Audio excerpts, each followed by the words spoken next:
My name is Bill Greuel. I'm the Deputy Minister of Agriculture for the province of Saskatchewan. And in that role, we provide services to farmers, ranchers, and agribusiness to improve the productivity of Saskatchewan's agriculture sector. I think there's a few things that we're doing to lead sustainability in agriculture.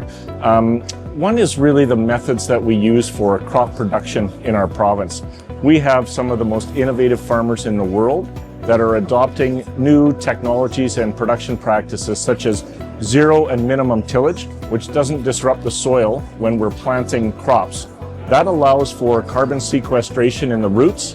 On an annual basis, Saskatchewan farmers are sequestering almost 14 million metric tons of carbon on an annual basis. That means that crop production in our province is almost net zero.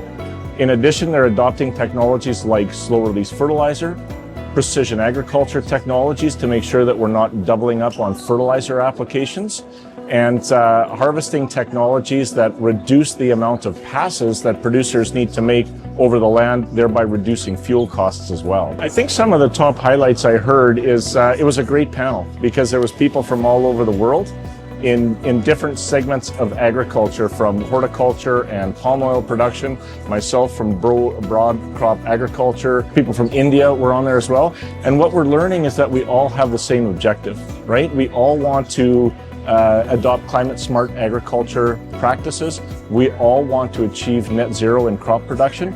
I think the highlight for me was just seeing that primary agriculture across the globe is all working at the same goal. Everybody knows the challenge that we're facing, right? We have to increase food production as the global population expands. And in addition to population expansion, we've got a number of people that are emerging into the middle class.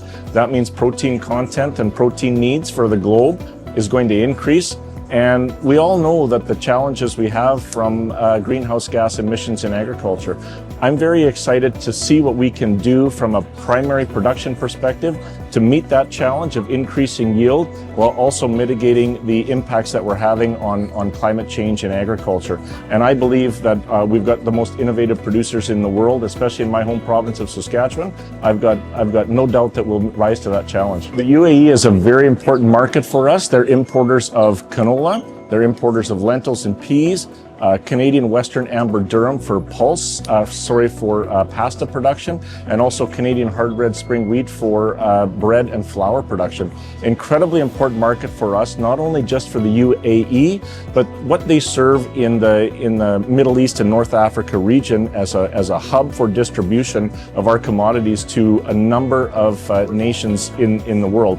So one of the things that we've done and why we've come to Gulf Food is to meet the customers and the importers at this side of the world that are using Saskatchewan products to talk about what is it that they need from a relationship on the trade perspective from us, what do they need from an innovation perspective from us to make sure that we're meeting their needs, and really just to thank them for their business, because we're an export-dependent province and we wouldn't exist, our agriculture sector wouldn't exist without the great customers and partnerships that we have here in the UAE.